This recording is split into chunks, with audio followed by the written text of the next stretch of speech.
the biggest risk is not taking the chances and giving it a go. It's the only way to get ahead in life. Are you content in your business? I'm Si McMahon, and I'm on a mission to help business leaders and brand owners succeed through sharing stories, advice, and inspiration. This is the Content in Business podcast.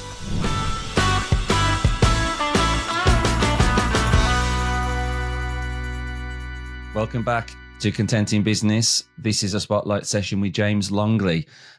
He is the founder of James Longley Group. Welcome, James. Hi, Simon. Thanks for joining the show. First of all, tell us about your story, how you got started, and what you do. I'm James Longley. I'm from Leicestershire originally. I started in business actually with a taxi company. It was my first business in around 2004. The idea for getting into business came after I'd left the Royal Air Force. I unfortunately was involved in an incident on a stag party, which ended up with me getting sentenced to 8 months in prison. And I was taken to Leicester prison and locked up for the first week for pretty much 23 hours a day. And I had nothing, sort of relying on people to send me £10-20 to buy stuff from the canteen. And I was then transferred to an open prison called North Sea Camp. While I was there, obviously, I was beginning to think what I was going to do with the rest of my life, and felt that maybe starting my own business would be the best thing, because I thought maybe I'd struggle to get given a job with a criminal record.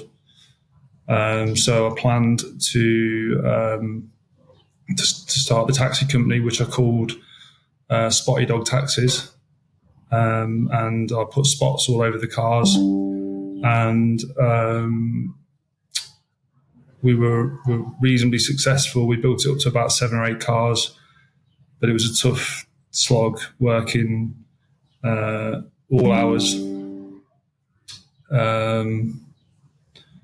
trying to build up the business. Then I was already looking for something else. So I had friends who were quite successful in business, and I felt there was something else I could do. I wasn't sure what it was yet. So I actually installed a feature line, which it was called at the time, with BT in my taxi office. And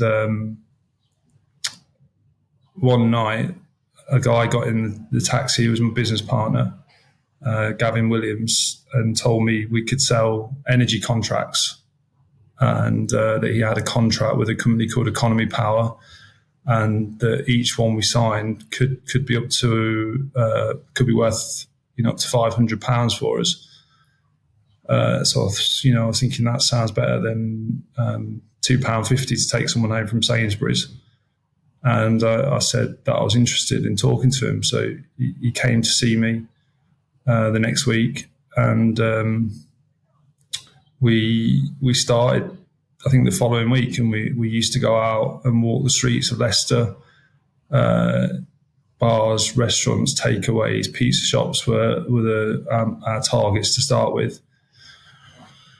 And Gavin showed me the ropes, and then I obviously had to learn how to sell energy on the job with zero previous experience and zero idea of how the energy industry works in the UK.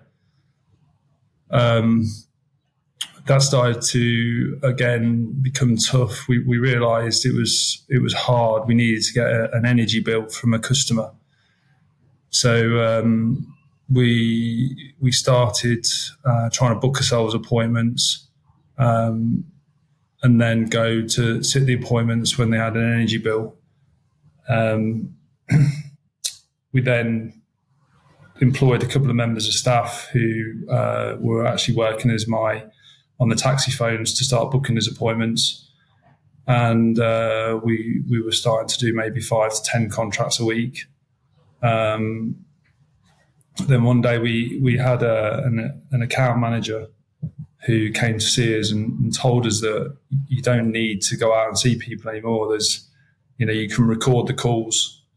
So he showed us a little black box that you could plug into the PC and plug into the telephone. And from that day forward, we never really went out to see people. So we went pure telesales. And this was probably 2005, 2006. And then just started employing people to outbound call from Yellow Pages. So then that carried on, and then we formed a company called Utility Bidder in 2009. We'd probably got to about 40, 50 staff by then.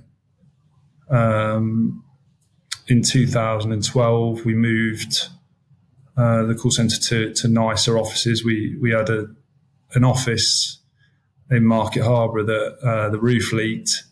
It was an asbestos roof. It got absolutely boiling hot in the day. So we used. I remember one summer we used to let people have almost call them siestas. So we'd go home for a few hours in the afternoon and come back and then start calling the takeaways and restaurants in the evenings. So we moved to some nice offices in Market Harbour. And then in around 2014, we were finding recruitment a struggle in Market Harbour. So we wanted to move to a bigger town or city. And I'd got involved at the football club at Corby Town. And we decided to move our offices to Corby because we got a grant to move into Northamptonshire because it's just across the border. We took a huge office space, which was about, I think, 10,000 square foot in Corby. And that, it was probably too big. It felt like we were moving, from a small football stadium to a massive one, and we lost a lot of the atmosphere. But again, we built it back up, and eventually we opened another site in Manchester.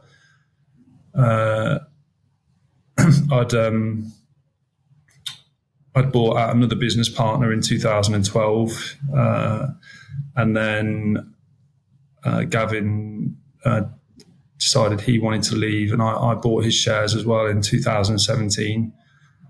And then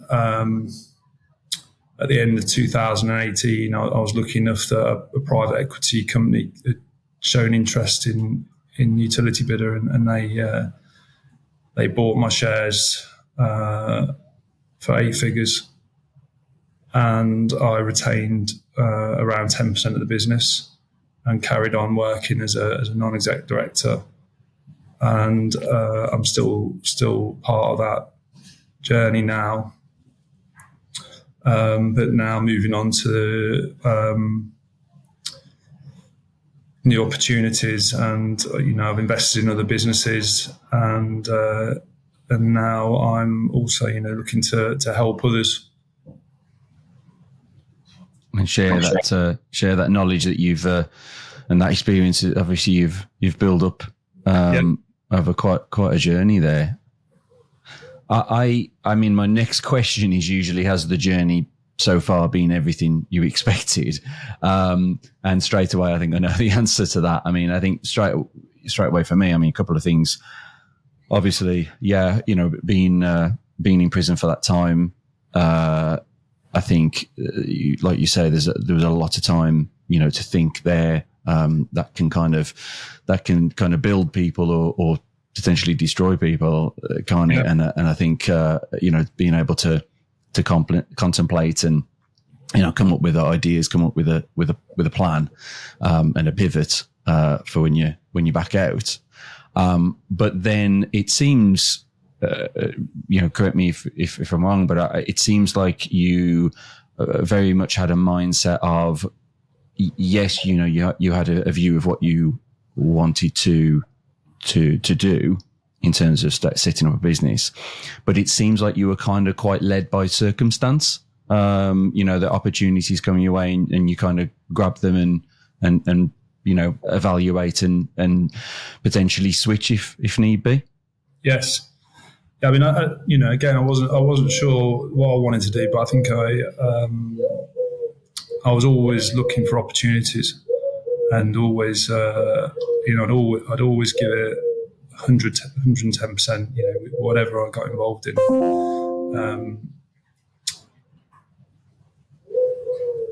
The energy opportunity came from nowhere, and I think just being open to discussing these things just led me to it, and I guess being in the right place at the right time, but also having that mindset of being ready to give it a go.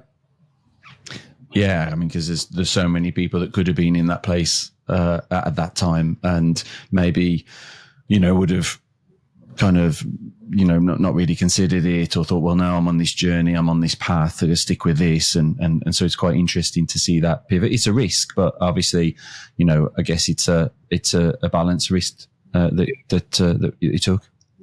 And then I probably imagine that was the same throughout, like you say, the growth of the business, and spotting those where you needed to change and move to different places and everything. And yes. So what you're doing at the moment then, the kind of it's a coaching business. Specialise in high level coaching. We're aimed at business owners, helping them tenfold their operations. And how long have you been doing that for? I mean, I've there are other businesses that I've helped out along the way, but this is something that I probably decided that I was going to get involved with and do last September, October. Again, I think selling your business can be quite a hard thing to do, and sometimes miss the day-to-day operations. And like I said, I'm spending a lot of time on beaches, and it is more out of boredom and missing that the winning feeling and helping other people win. It's a lot of businesses don't particularly have that plan, the exit strategy or the kind of time that they're willing to run the business for. Is that something that you had in your business, or was it very much let's all just see how it goes? I think it was very much let's see how it goes. We never really had a plan. I actually brought in a CEO into our business in 2016, 17, I think, and he helped us develop that. And again, I only wish we'd had these things in place from the start or earlier, because if we'd have done things the way I think we could have done, then who knows how much I could have sold for, how earlier I could have sold, So it is easy in hindsight, but yeah, I wish I had someone there with me that could have helped with these in the earlier days. But obviously, regardless, it obviously sounds like a great business, that has got to a great point. What do you think was the defining factors that grew the business that made it so successful? Because you've taken us on a bit of a journey, but what was it that obviously there was clear growth there?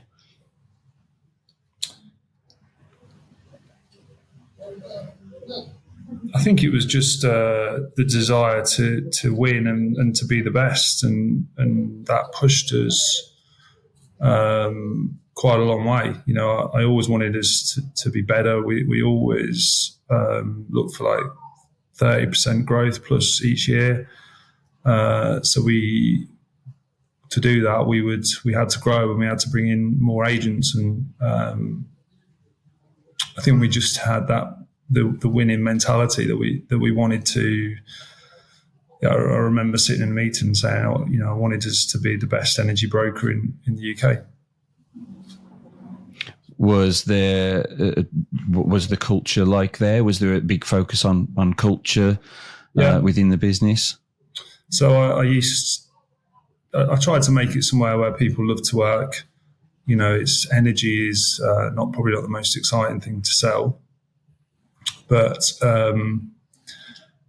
everyone who worked there, I think enjoyed working there, and we had a lot of referrals. Friends of friends that would come to work for us, and we used to do lots of events and take them on holidays and. Just try and make the office environment fun. So games and, we have taken stuff on cruises, to Tenerife. We did Ibiza ski trip. I took 20 staff to Las Vegas when we sold the business. Wow. So we tried to look after them, and I think they appreciated it. Yeah, absolutely. So, obviously, pivoting back to where you are now, what's your vision now for the next 5, 10, 20 years? Where I mean, obviously things seem to be like you say, seem to be comfortable, but there's a burning to get back into maybe hands-on or certainly like you say, the coaching with people. Where do you want that to go? So I want to help other business owners do what I did. That's the mission. I don't really need the money. It's more about having that winning feeling again, and I'm a competitor at heart, and that's what gets me out of bed in the morning. And taking people to, I can imagine seeing that success in others as well, getting that kind of kick from that. Yeah, I mean, I see some people that had, my work ethic, and I see others that didn't, and it's hard. You can help people as much as they want, but they've got to want it themselves as well. Mm-hmm. What do you see as the kind of challenges for you now in terms of growing and moving into this vision? I think the challenges will be finding the right people to work with, because you can't work with everyone. And, a lot of people do want help, but I think it is finding the right people that you can help. Mm. People that align with your values and things like that. Yeah. What are you doing in terms of, how do you market yourself at the moment? What are you finding works for your growth? I mean, it's obviously very much a personal brand, I can imagine, activity. What do you find that works on that side? What do you find a challenge? So currently we are focusing our efforts on LinkedIn, and I have someone that helps me with content writing. And we're posting every day, and there's actually so much work that goes into it, and then the engagement and trying to grow that engagement there's a lot of work. I love hearing that. It's the kind of daily. I'm a massive advocate of the daily posts and the regular activity, but every single time I hear, it's. The time, the effort, it's tough. Yeah, I probably underestimated the time and effort that would be required to grow LinkedIn. And sometimes you're like, well, all that work, and maybe you've added 100 followers or something. Yeah, I think it's the thing about social that we see time and time again now, and LinkedIn is obviously really where it's at on a B2B side at the moment. It always has been, but its kind of popularity has gone up and down and maybe lost its way at points. It's really in a flow at the moment, I think, as a platform. Yeah. But time and time again, you see that kind of very, very slow build for such a long time.